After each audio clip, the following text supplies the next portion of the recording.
Charlene Jacqueline Arcila, August the 18th, 2010. So, the first question is literally about Philadelphia. So, how long have you lived in Philadelphia? I moved to Philadelphia in about 99. 1999 I moved to Philadelphia. I've been here like 21 years. Okay. Come December. So, where did you grow up? I grew up in Jackson, Mississippi. Oh, wow. Yeah. You were born and raised there? Born and raised. Grew up in the heart of Jackson. I grew up on Church Street, was right around the corner from Parish Street. And Parish Street is similar to Beale Street in New Orleans. Oh, cool. Yeah. So did you have brothers and sisters? I did. I come from my natural family. My mom had 11 kids, and I was the youngest of 11. My adopted family, I had 3 sisters, and I had a guardian family where I had 3 brothers. So I was blessed to have the love of 3 mothers and 3 families. Wow, wow. So how was that? It was fun growing. I grew up a lonely kid because I was the youngest in all 3 families. So I was left at home with mom and dad. But I still got to go visit my natural mother on the weekend. I would get to play with my siblings that was still home with her. And then when I moved to the guardian family, my brothers was all pretty much grown in that family. So I was a spoiled child, I was spoiled. I got everything I wanted, got to do everything I wanted to do, and got to go just about everywhere that I wanted to go, so. And it was my childhood. Even when I think about the darkness that there was among my childhood growing up, there was a lot of joy, a lot of love. So, what was it like, kind of, I guess, just growing up in Jackson? What was Jackson like as a place to grow up in? I grew up in the ghetto. I saw prostitutes and winos on a daily basis. My mom didn't prevent me from going to church, so I got involved in church at a very young age. I had to be about 5 years old when I first became a member of Parish Street Baptist Church. I grew up around drag queens. I didn't know what transgenderism was until I moved to Philadelphia, so I knew only drag queens. I knew a few lesbians.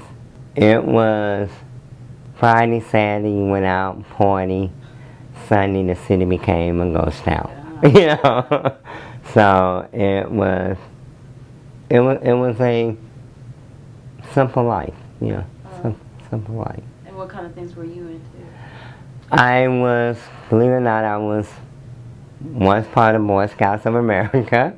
I went as far as Life Scout in Los Angeles and stopped going. I was part of the Junior Masonic Order.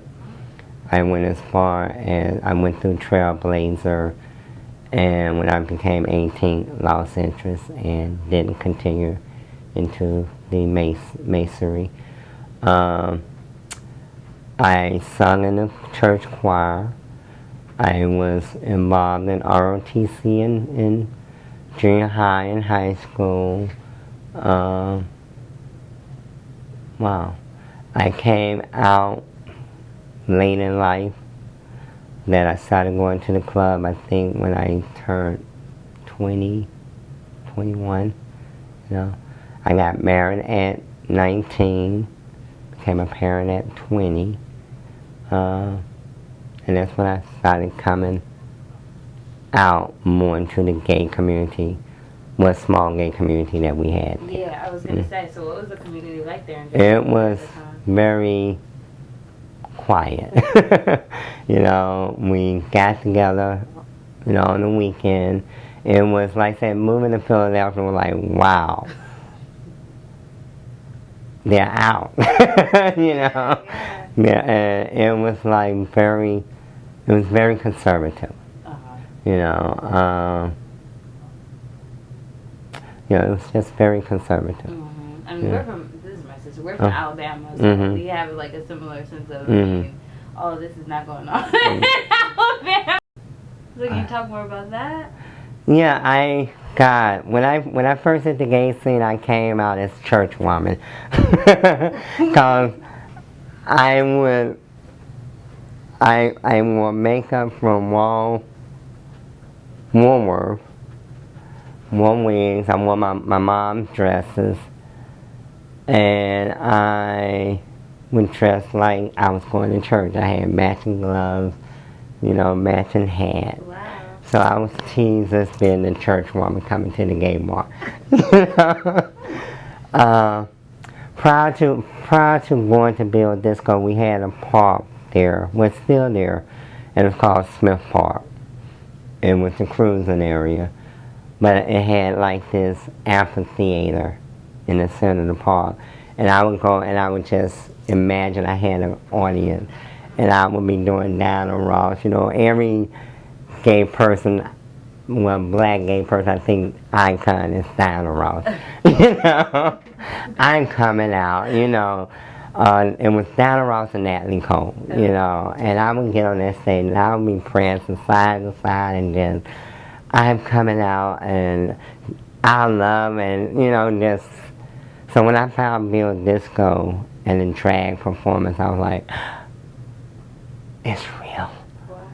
So I remember my coming out in the club. I would do Roberta Flack, and I was doing, and it was so weird because my adopted family knew and suspected, because my sister that I now care for said she was into astrology, so she had my chart done, and she was like, we knew you were going to be unique, we just didn't know how unique.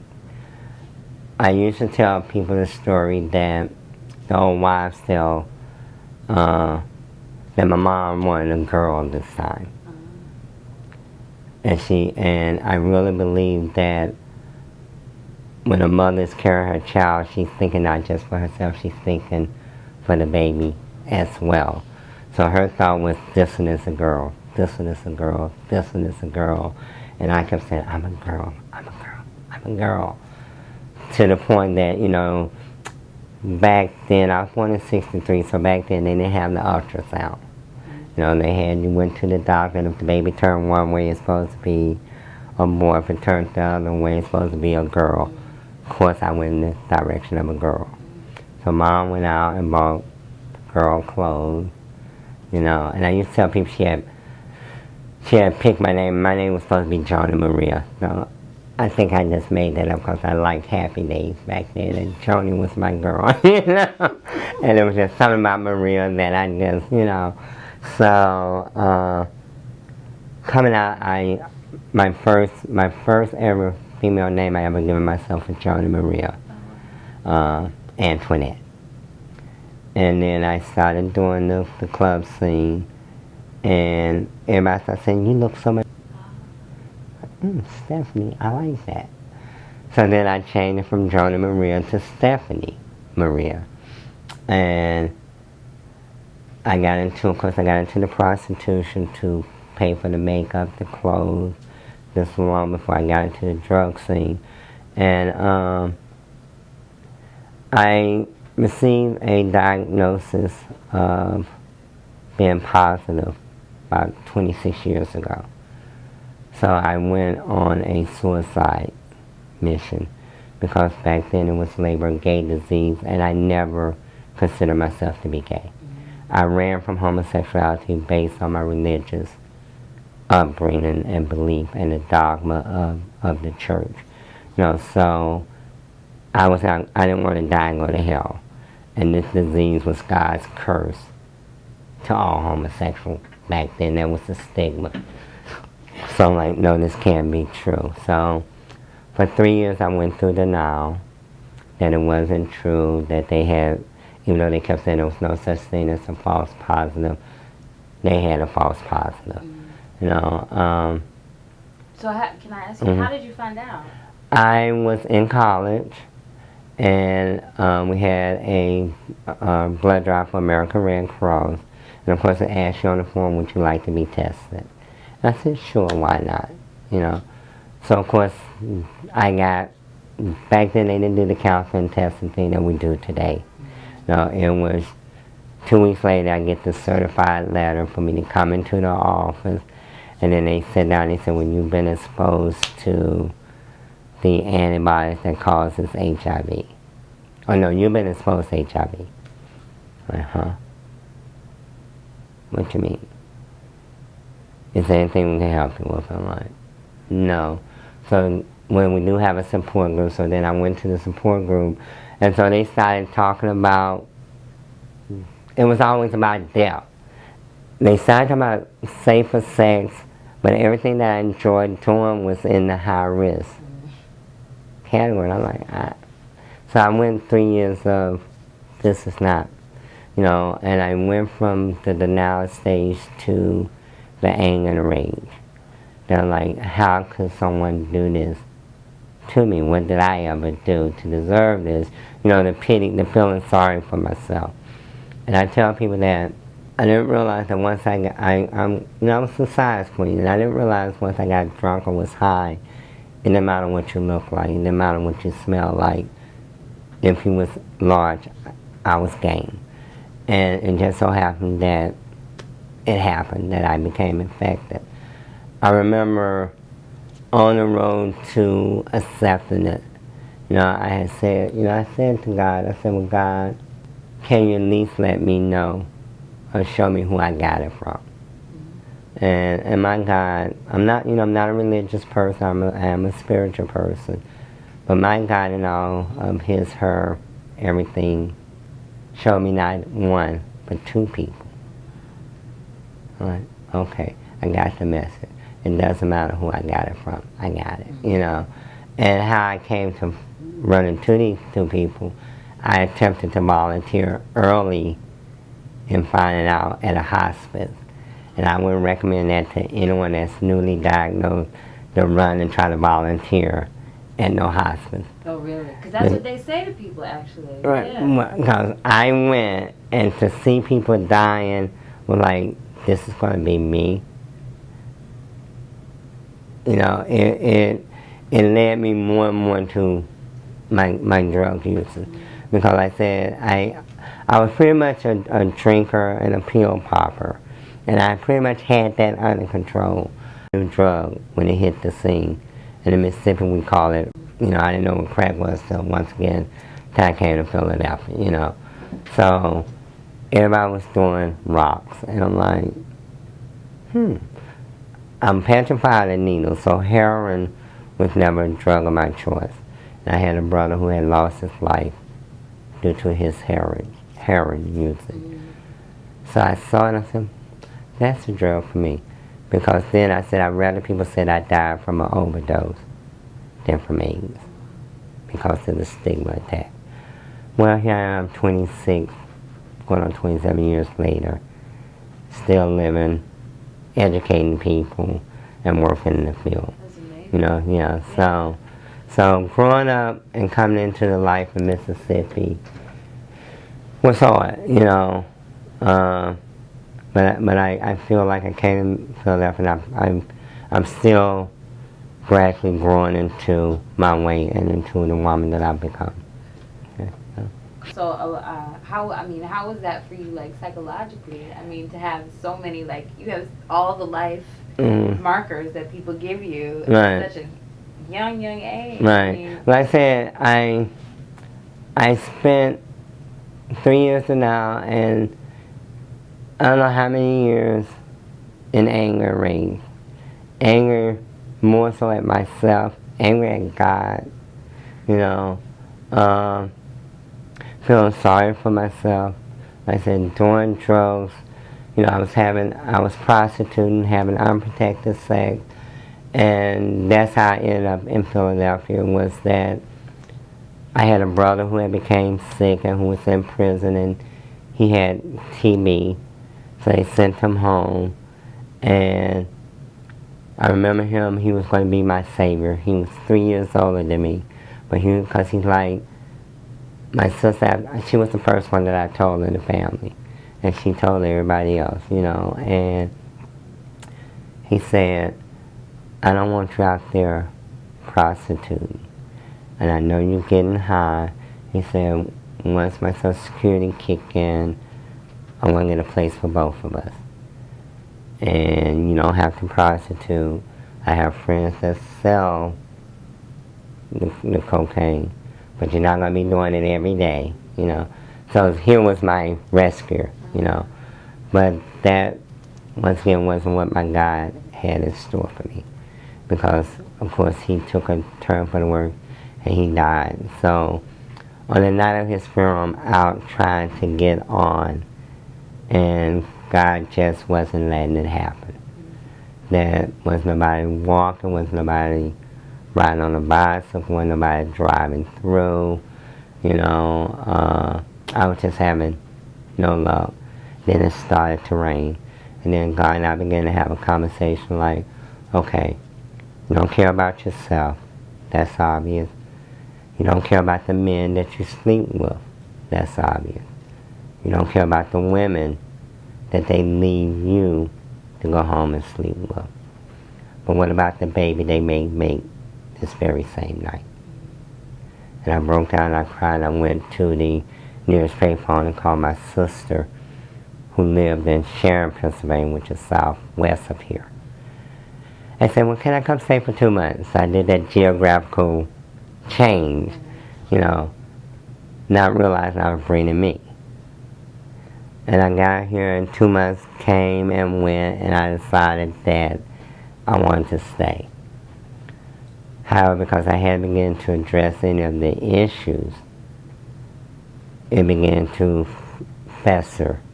And I started hanging out with my nieces, my young nieces and nephew at the house party to fit in. And, of course, they was drinking.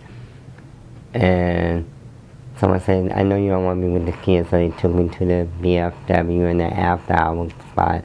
But I had to regress to being a male, because Sharon didn't have any gay clubs, you know, and there wasn't any drag queens like me, you know, in Sharon that I knew of, you know. So everybody was pretty much going to Newcastle or Youngstown, you know. And I didn't have the transportation. I didn't have the, so I had to like take on this identity as not to expose who I really was. And I remember getting a girlfriend, having safe sex, and then hanging out with my sister's sibling from her father's side of the family, and finding out when the drug of my choice was. And it didn't take long for me to be back where I was in Mississippi, except I wasn't on the corner. I was spending up my whole Social Security check. And then my sister said, you know, I can't deal with a brother that's doing I don't know what. You have to go. You know, so of course I moved out. God blessed me with a 2.5 bedroom house. But I only stayed there 1 day, because the drug addiction took its toll, and that I consider was my first bottom, you know, because I found myself after spending all my money going back to the landlord, asking for my deposit back, sitting there like, what am I going to do now? You know, I'm broke. Well, I do have my medication, I do still have some alcohol, maybe I take all the pills. Did that, all it did was put me to sleep. I woke up the next morning. So like, okay, what do I do now? You know, so then it was like, well, I can always go into the kitchen, blow the pilot out. So the thought was suicide. I had a buddy through an AIDS program out of Pittsburgh, task force. So I called him and I said, you know, I need help. And that's how I ended up in Philadelphia, because they sent me to a rehab in Farrell, Pennsylvania. And from that rehab, after doing the 28 days, they said, we don't want to send you back to Sharon. And we don't want to send you to Pittsburgh because that's only walking distance from Sharon. We want to send you to Philadelphia. Because while I was in treatment, I began to talk about the multiple personalities that I thought I had. And of course, one of my treatment assignments was for me to go and draw these personalities on a sketch pad. And surprisingly, I did. And what I had drew was 6 individuals, 3 males, 3 females. And each had a name, each had a characteristic.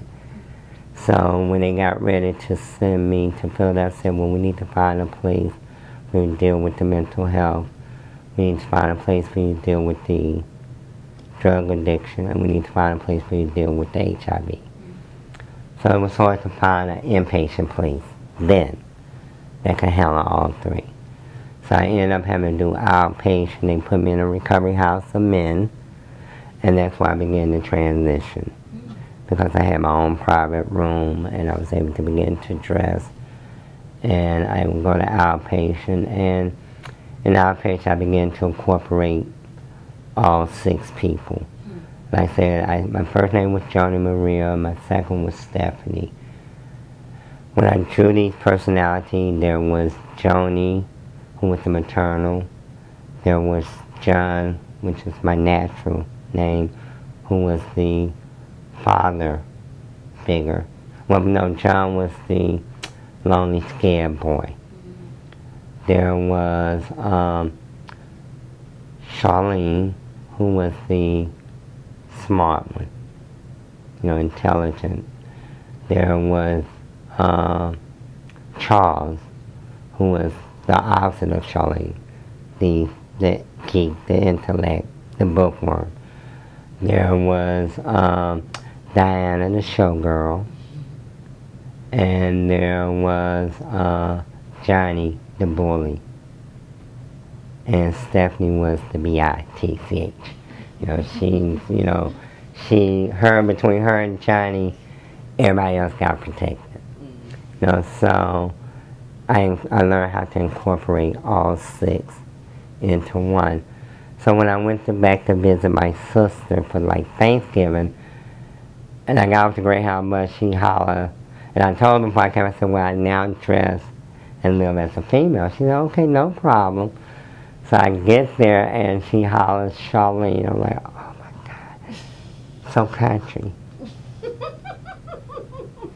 Because now I'm going by Jack A,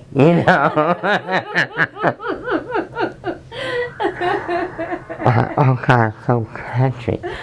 So she got sick, and when she passed, I kept Charlene in memory of her, and I changed Jack A to Jacqueline. So it's Charlene Jacqueline Moore. And then, of course, I got married about 7 years ago, so I dropped my legal last name and took on his name. So it's now Charlene Jacqueline Arcila. So, but yeah, it's been, God, 47 years of transitioning. In terms of coming out, what was your kind of process of coming out? Coming out was when the sun went down on the weekend. I can go to the club and be Diana. But how did you know to do that? I mean, how did you... Because, like I said, I used to go to the park and impersonate without the makeup, the wigs. I would just be my normal self. And in my mind, I was Diana on the stage, but I looked nothing like, So when I found about Bill's Disco, and I went and I watched the show, I began to learn how to do makeup. So then I got in, I found out how did I get to be part of the production. So I started doing shows on a weekend basis. And what about you were married during the time? I was married. When I met my wife, I let her know. My wife was my high school sweetheart. So I let her basically know that I was into both men and women. I preferred men more so than I did women, but it was something about her that I was attracted to. And I was very open. So when I started going to the club, I would leave her at home, and then she'd sneak to the club one day, and I just freaked out. I freaked out, you know. And like I said, I just freaked out. You know, you was not supposed to be here, you know. So that was one thing that led to our separation, you know. I mean, what was her reaction to that? What was her reaction? She was hurt, but she stayed with me because she loved me. You know, I remember trying to, because I ran into my childhood lover. I was molested when I was like 9. But I didn't see this molestation because I had a crush on the guy. You know, and he introduced me to oral sex.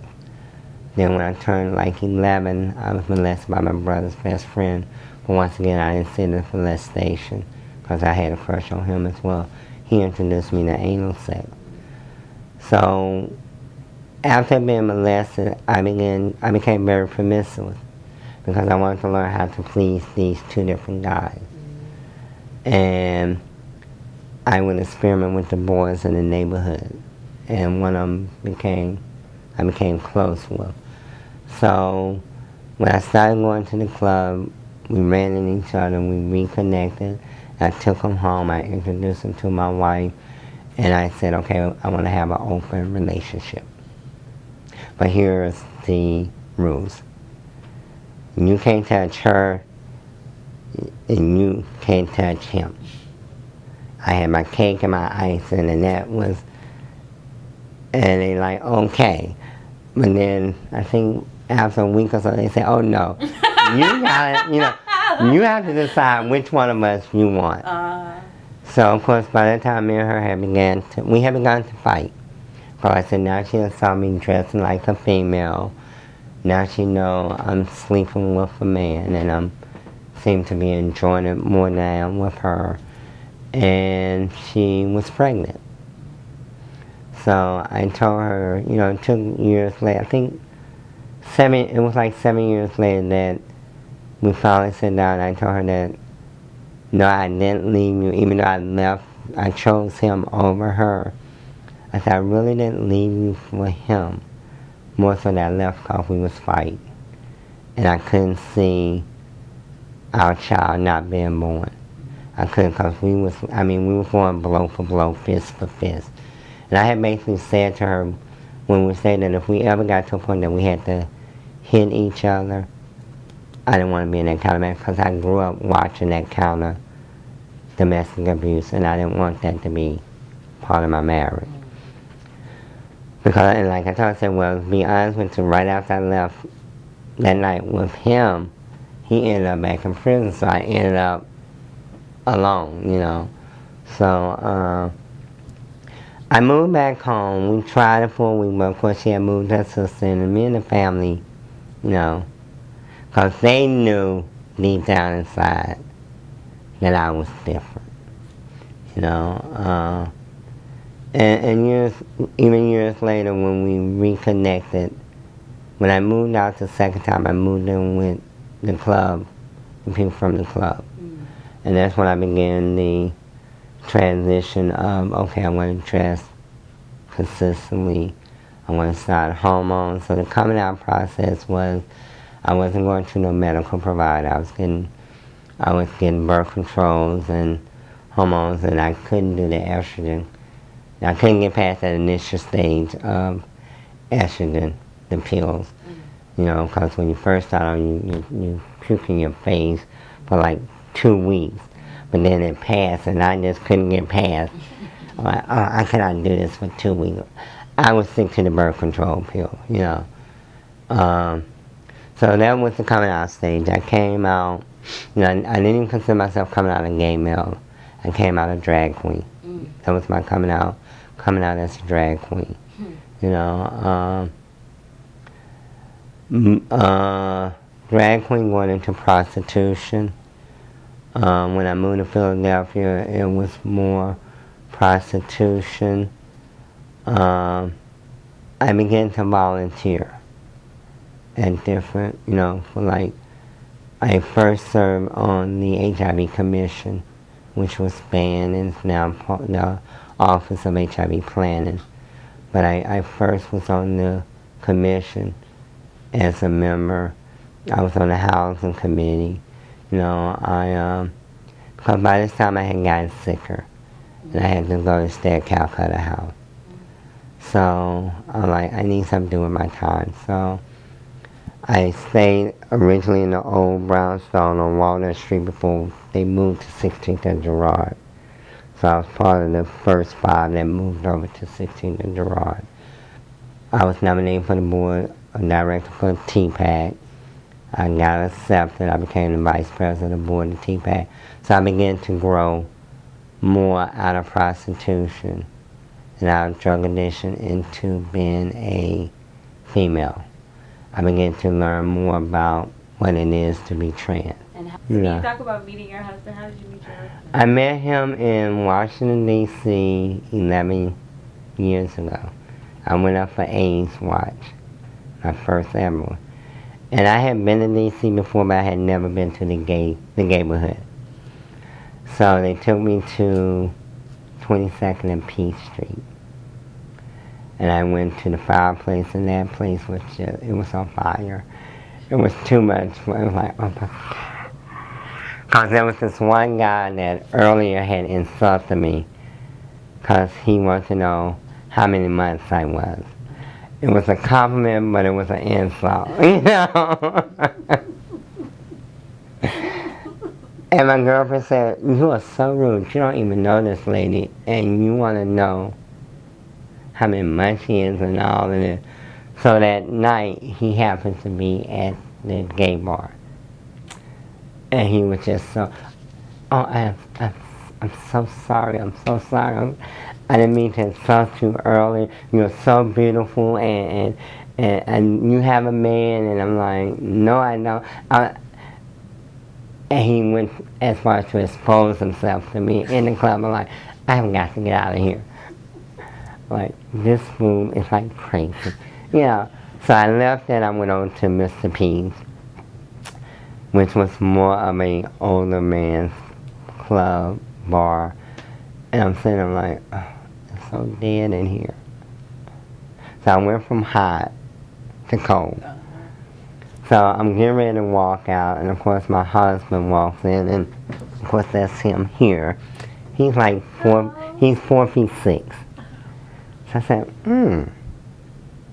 I didn't use the political correct term, but a little person. I've never been with a little person before. So Karasi got the best of me. So I come back into the club and I stood over by the game. He made eye contact, I made eye contact. So, we did the little eye game. Then finally he asked me to come over and sit next to him. And he told me it was his birthday. He was celebrating his 39th birthday. I said, okay. So I told him I didn't drink. He said neither did he. So we had orange juice and soda, and we talked. And the bar stool was here, and then it kept getting closer and closer. And of course we started kissing, and one thing led to another. So I began to write, he began to call. So he was living in D.C. and I was here. And I was still on the board of directors. So of course whenever a conference came up, I gotta go to D.C. So the board said, we can't keep sending you to D.C. to these conferences. So he called me. I said, would you like to come to Philadelphia to visit? He said, sure. So he came. I showed him around. And I was living with my sponsor at the time. I said, can he move in? And she said, yeah. So I asked him. So we went back to D.C., got his thing, and moved him here. And like I said, we have been together for 11. March 26th will be 12 years of us being together. April 26th would be 8 years of us being married. Wow. So did you have a ceremony? We had a ceremony at St. Mary's over at University of Penn in University City. We got a minister to give us a certificate of union, a union certificate. My job surprised me because we went to the church, the wedding hall. The board, the staff, the volunteers got together along with what we had, and they paid for the chapel. But nobody told us. So when my husband got there with his brother and the driver, they said and nobody's in there. And my husband's like, oh, she's going to be so upset. Because he stopped me at 100 invitations. He's like, you're not going to invite the whole city of Philadelphia, and you're not going to invite the whole Narcotics Anonymous program. That's why I said, listen to what he's telling you. Listen to what he's not saying to you. What he's saying is he wants to marry you, and he don't mind doing it, but he don't want to do it in no crowded. So I stopped at 100 invitations. So he gets there, he said, nobody's here. So then they came and they got the driver and took him over to the chapel and let him know what was up. Then they came and got his brother, took him to the chapel and let him know what's up. Then they finally came and got him. Because like, well, where did my brother go? They said, oh, he okay. So then they brought him and he almost had a heart attack. And he said, oh my gosh, she is going to faint. So then when I get there, of course my boss, he's like, you look beautiful. I said, well, thank you. He said, you might as well go pray first. And I should have knew then something was up, because my boss not a praying man, you know. But I didn't catch it, you know, because I'm just ready to get married, you know. So I said, sure. He said, well, come on, let's go to the chapel. So we get to the chapel. They open the doors. They start playing the piano and the violin. Everybody gets up. And I go, and I cried all the way to the altar. I had just had $100 makeup. Makeover. So that's what had me running late. I had got my hair done that morning. And I had to go here to this, I forgot the name of the salon, right here on Water Street near Rittenhouse Square, called Magnet, having the openings that day. And I had got a $100 makeover. And I just took one breath and I cried all the way to the altar. And the minister said, can someone please get the lady some tissue? She was ruining her makeup. I said, $100 makeup makeover. And I cried through the whole ceremony. And my husband he just laughed. He said, and they said, we got you. I said, yeah. Because they didn't get me for the bridal shower, because they can never plan anything without somebody tipping you off. I said, oh yeah, y'all got me good. So the wedding was beautiful. The brother, of course, was a surprise, because he came in the day and we didn't know he was coming. So he came like the night before, and he stood up as the best man. And so it was wonderful, you know, it was wonderful. So, yes. So.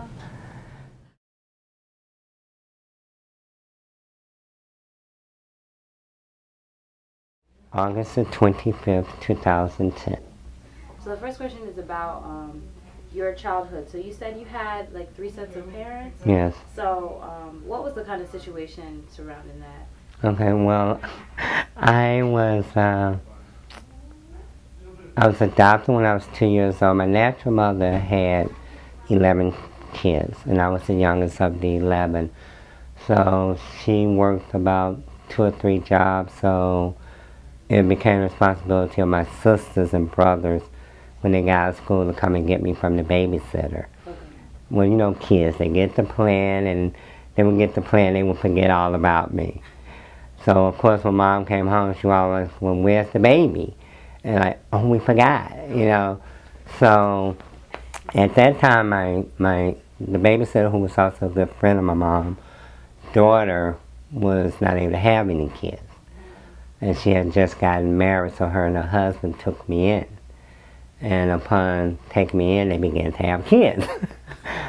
So, upon her having children, I was given back to Mom. So I used to tell people that my sister used to be my mom. Then when I turned about the age of 5, some people in the neighborhood, in the community, took a liking to me. My godmother used to work at a beauty supply store. And I used to always be walking around, leaving the house and walking up and down the street. You know, I remember my first job, I think, was selling newspaper or selling stuff for school. And I would go and she would always buy stuff for me. So, of course, like I said, I had my natural family, my natural mother, who passed away when I was 13. I got to visit with my siblings that still remain. It was like 5 of them that stayed. And I had my adopted family where I had 3 sisters in that family. They was all grown, married, and out of the house. But I got to enjoy their love as well. And then my high school years I spent with my godmother because I moved away from home. And, you know, it was, like I said, growing up as a kid, whereas I had some inner demons that I was dealing with, like abandonment, depression, I was blessed because I had 3 different families to love me. And did they all live kind of close? They did. Wow, it was like running, it was a hood, you know. And I grew up on one street. My natural mom lived within walking distance. My godparents lived quite a distance away, but it wasn't but like a bus ride from my house to their house. So growing up in the church, I felt a connection to God. And I remember when I first began preaching, I always told my story was similar to Samuel in the Bible. That when I growing up with my adopted parents, I had my own room, but a lot of times I liked to sleep in the living room on the couch, you know, because I was a mischievous kid, you know. But I remember, and it happened right after my natural mother passed away. But I remember laying on the couch, and I remember hearing my name being called. So I go into the bedroom, and I said, "Mom, you called me?" She said, "Child, I didn't call you. Go back to sleep." So I went back in. Then it happened a second time. And then I went back in. She said, "I told you I didn't call you. Go to bed." So then the third time it happened. And then I remember the lesson from Sunday school that Sunday was that Samuel had been called 3 times by the Lord. And the third time he answered, "Lord, here am I." So I said, "Lord, here am I. Send me." And I was ascended from this couch among the clouds. And all I heard was, "I want you to go and preach my word." I'm like, "But I'm a child. Nobody's going to listen to me." And then he said, "Well, no, I'll put the words in your mouth, and any doors that's closed, I will open them for you." And I'm learning at Unity Fellowship, you know, I'm learning in life, because I have a saying that I always say, and I tell people, I'm not saying this to down any religious person. This is my own personal concept. But I believe that religion is for people who are afraid of dying and going to hell. Spirituality is for people who have been to hell and made it out.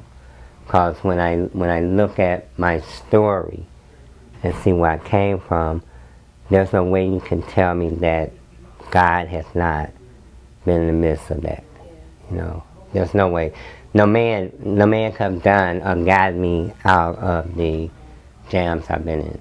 So, yeah, I knew at a very young age. Like I said, I got introduced to oral sex at 9, got introduced to anal sex around 11, and by 2 different guys. And being a child, not understanding it, I said, and I hadn't dealt with it until later years, that I had indeed been molested and need to call it what it was, you know.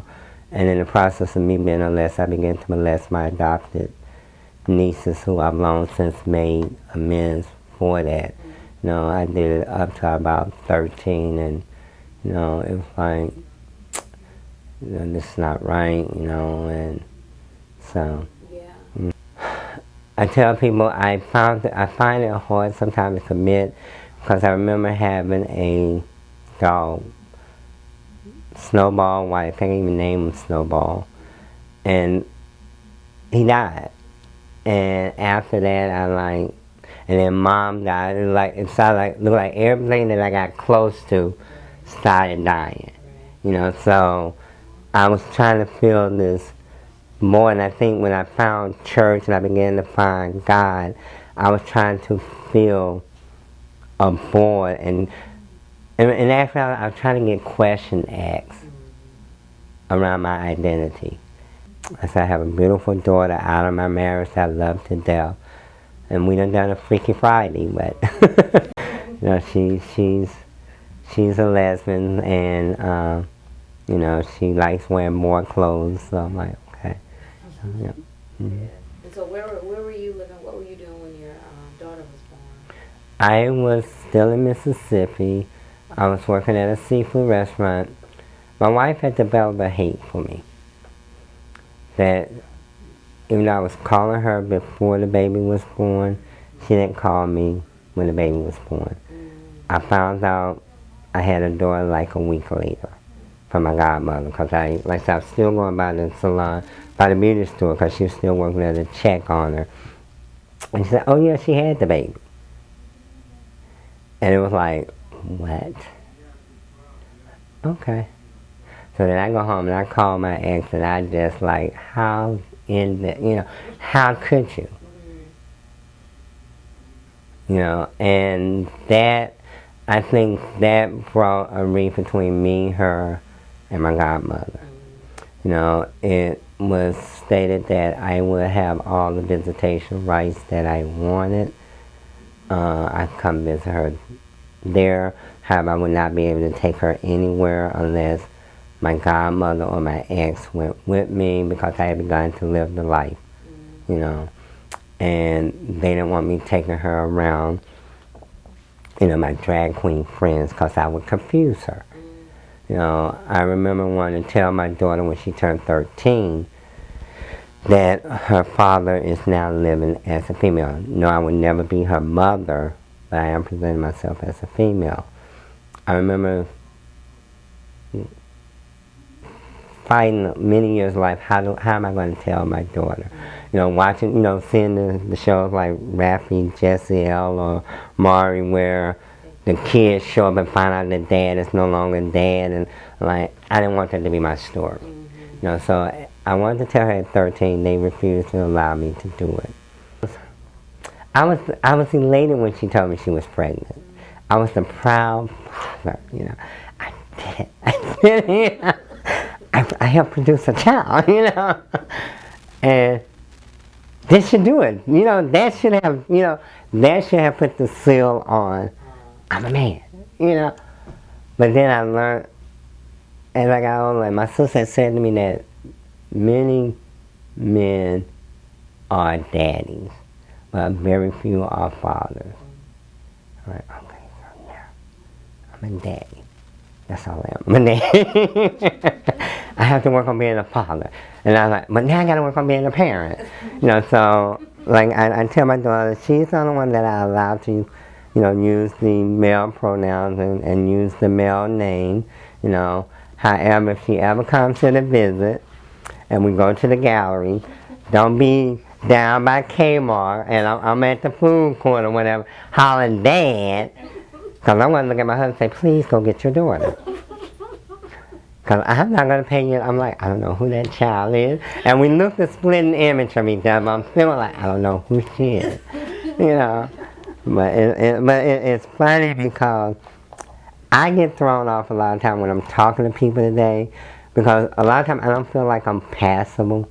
But then there are those that believe that I am. And I get to talk about my daughter and say, well, where's the husband? Oh, he's down south. You know, and I'm like, oh my God, how, you know, how do you know, like, okay, it's not an educational moment, just enjoy the compliment, okay, enjoy it. So, I mean, I don't know how many times in life, especially in Philadelphia, 'cause I know the first question, yes, what was it like being out, and it has been a whirlwind of a journey, because we was talking about minstrels at Bible study a women's ministry one day. And one of the things, she just cringed.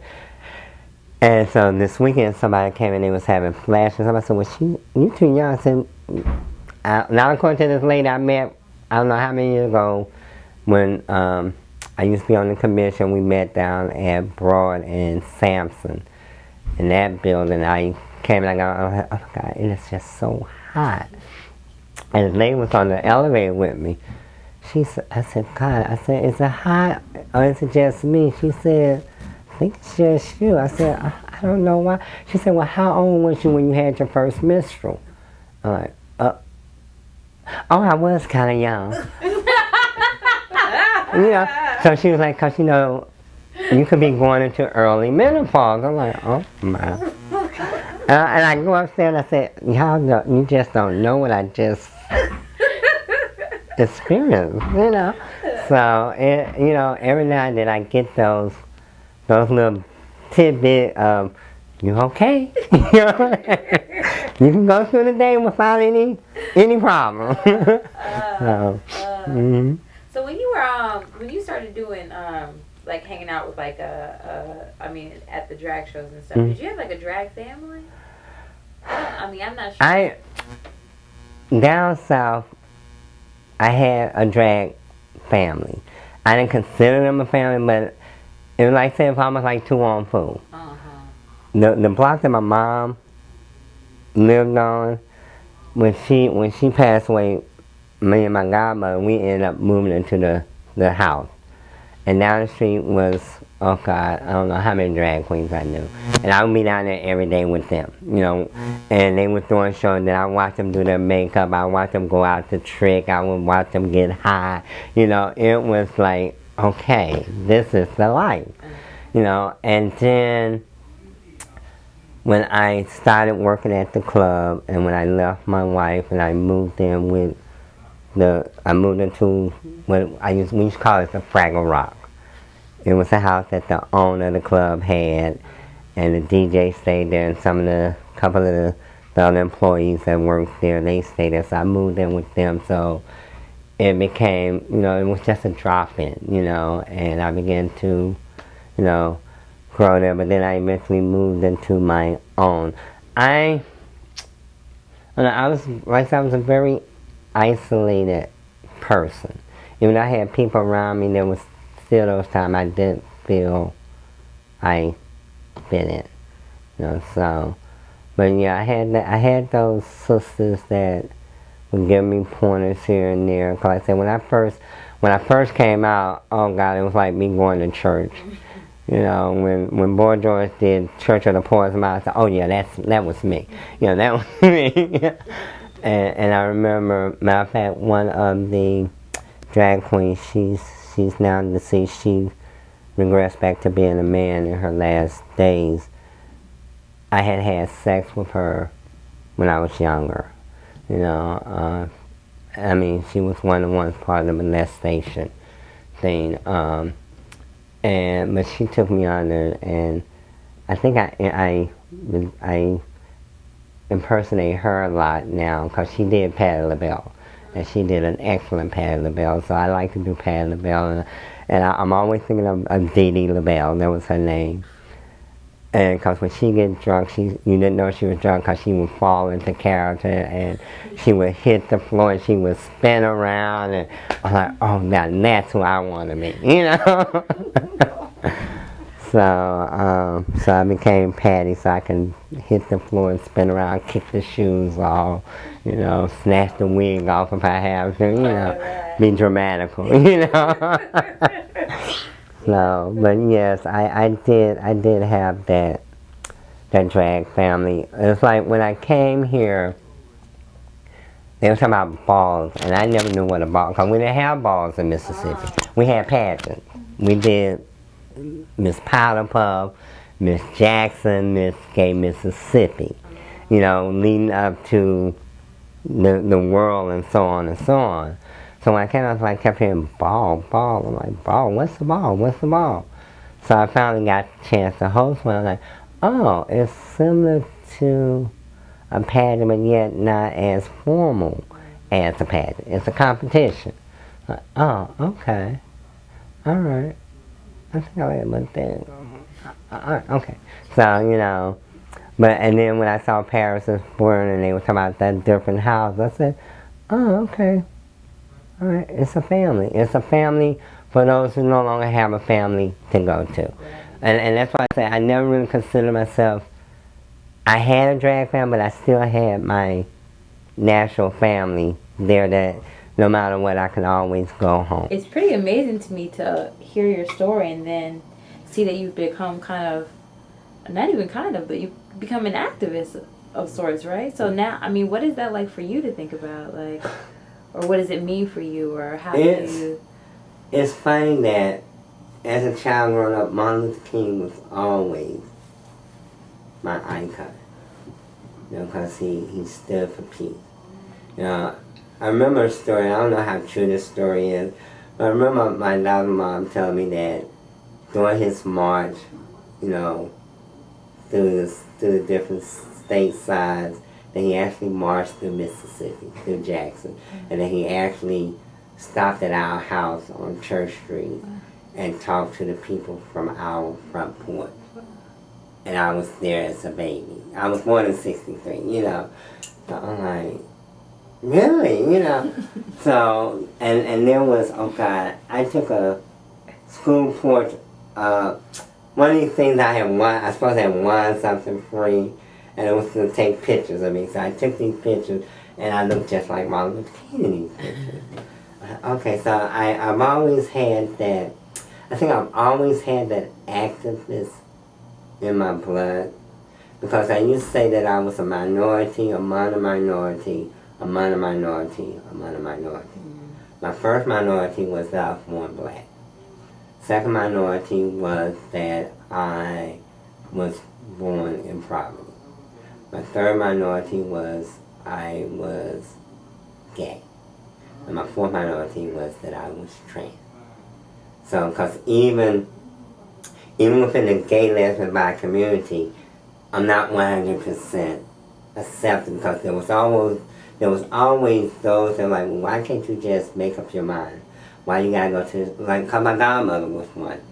She said to me when I came out, and she said, why can't you just be a closet bisexual? Why can't you have your wife and your kid and have a lover on the side? And I'm like, but that's not who I am. So that activism has always, because I knew firsthand what it was to experience racism growing up in Mississippi. I remember, God, I had a white girlfriend in the 5th grade. I forgot her name. And we was not able to date, and we only saw each other at school, but it didn't get past, I like her, she liked me, and that was it, But I remember the autobiography of Miss Jane Pittman came out. And I went to school the next day, and I was mad at all the white people. How dang it, man. So that ended that relationship. I remember 7th grade was when I got bused. Because 1st through 6th grade, I went to school in the neighborhood. I wasn't being bused. I don't know when segregation actually began. But my 7th grade year was when they bused us all the way from downtown to beyond Camden on the bus. Because I went from the ghetto to like in the Northeast. Right. That's what it's like. And I remember being on the bus, all black, going to school, all, predominantly white. And I remember missing the bus one day, me and my best friend. And we was big boys, and we were going to walk home. So we walk, and people look, and we walk, and I'm petrified, he's petrified. We got maybe a little over halfway to where we lived at, when another bus came and pulled up and put us on. Now this was during the time that kids was coming up missing, black kids were coming up missing. Mm-hmm. But we wasn't thinking about that. All we thought, we big boy, we're gonna walk home. We know we're gonna get a beat because we done missed the bus. Well, mind you, the bus driver drops us off at home. I go to house, my mom like, where have you been? My adopted mom. So she spanked me. I caught myself running away from home and running to my natural mom's house. Like I said, so this is how close we were to each other. Mm-hmm. So I get to my natural mom's house, my mom already called her and told her what happened. She spanks me and sent me back home. And they're like, what was she thinking? All these little black kids coming up missing. You out there in an all-white neighborhood. Mm-hmm. You gotta walk home. So see, it hadn't registered with me, you know, racism. Mm-hmm. Even though I knew it was there. And then I wasn't seeing beyond black and white. Mm-hmm. You know, it wasn't until, God, when I worked at a Greek-owned restaurant that I experienced racism, to the point that I had to come to the front door to get my apron and then walk to the back door to work in the kitchen. Mm-hmm. I'm like, wait a minute, this the 80s, you know. So I told myself, wait a minute, if I'm good enough to come out here and bust these tables, I should be good enough to get my apron and walk through the front of the restaurant. So I started doing that. So, like I said, activism started very young for me. And I would have to say, probably beginning after me watching the autobiography of Miss Jane Pittman. Mm-hmm. I'm like, oh no, I'm not going to let no one treat me like that, you know. And then I get here, like I said, I get involved with the commission, and I start, you know, and I'm saying to myself, you know, when I was on CPG, I used to always say, well, what about the trans? I said, they have us label men who have sex with men, but some of us don't identify with men. You know, what about my story is that, you know, it's time to change the face of HIV. You know, you're showing men, women, and men, but what about the trans individual? Because I don't know how many nights I stood out on 13th Street, you know, and I dated guys, and afterward, the question was always asked, are you okay? And of course my answer was yes. I get tested every 3 to 6 months. What about you? You know, because that was the message that was being, go get tested every 3 to 6 months. Mm-hmm. You know, but what about teaching someone to love themselves? To say that, you know, if this is going to be my profession, I need to say, let's use condom. Mm-hmm. But it always became the toss-up was that men are willing to pay you twice the amount not to use a condom than if you want to use a condom. You know, so it was, you know, it has been many a nights that I have said, there was years I said, I'm not going to go before a camera because I never know who, you know, and I'm like, I don't think I've ever infected anyone, you know, and if I had, it wasn't done deliberately, you know. Yes, I may, if I have, yes, I may have caused some harm, but I also caused harm to myself. But all I can ever do is just ask, you know, to be forgiven, you know. And I think I've begun that process because now I begin to tell my story, and I begin to educate people about the importance of knowing your status. Mm-hmm. Knowing your own body and loving and appreciating your own body enough that you want to protect it, you know. We as a people, we like to live on the edge, you know, playing Russian roulette, you know, and, you know, I have, my very first sponsor said that to me when I entered recovery the first time here in Philly, and I found out about 13th Street, I'm like, oh God, this is heaven, you know. So I would run to the clubs every weekend, And he said to me, why are you playing Russian roulette with your recovery? What you mean? He said, you don't go to a barber shop, jump in the chair, and then jump out and say, sight. You're going to eventually get your hair cut. You don't run to a whorehouse to get a kiss, because eventually you're going to get screwed.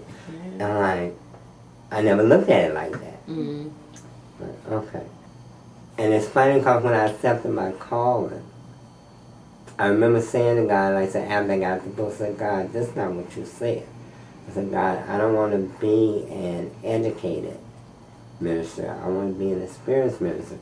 I want to be the kind of minister that when I get up in the pulpit, that I can look at and tell a prostitute, there's a better way. And not because I learned it at school, but because I experienced it. And I want to be out and look at the drug addict and tell them, you know, to tell a home, you know, I want to be able to reach the people. And they said, you know, be careful what you ask for. And that's why I've spent, you know, I said I was called at 13. I preached till I was 17. And I asked God to take it away. But like I said, he has this twisted sense of humor that he never took the calling away. He just allowed me to go and do the things that I asked for. Only to bring me back here at 47, you know, 17? Yeah, 30 years later, to be right back where I was at 13. And I said, of course, my sister pastor believe in loading us down with books. So like, and it's a process. I'm becoming a deacon candidate before going on to becoming a deacon, before going on to becoming student clergy, before going on to whichever. Because in our fellowship, my pastor, when he sat down with me to have an initial meeting, he said, how do you see yourself as a pastor? And I said, I see myself as an evangelist. You know? And at that time I saw an evangelist one that goes and stir up a church and then come back home. You know? So, but I've long since that evangelist means more than that. Because like I said, our Bible study, which is tonight, I enjoy the minister that's teaching us. Because right now he has us working on spiritual maturity.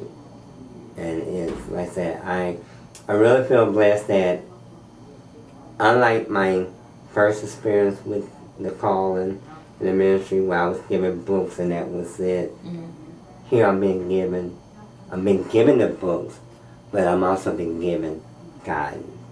I have the women ministry that helped me to mold myself into a better female. I have the deacon candidate class to mold me into my role and responsibility as a deacon in this church. And I have Bible study to mold me and help me to understand the Word a lot better. So it's wonderful. my husband told me, you're not going to stay in this house, you become a preacher. I'm like, I said, but baby, you gotta be the first husband. You know, you get to be the first husband. I don't get to be the first lady. You get to sit in the front pew and cheer me on. And my sister get a kick. She gets a kick out of that. But I said, yes, he's going to be the first husband. He had to sit at the front with a white suit on, maybe not the big white hat. You know, amen. Be my cheerleader. Cool. Do you have any questions? You think? Yeah, that's it. Thank you so much again. Thank you.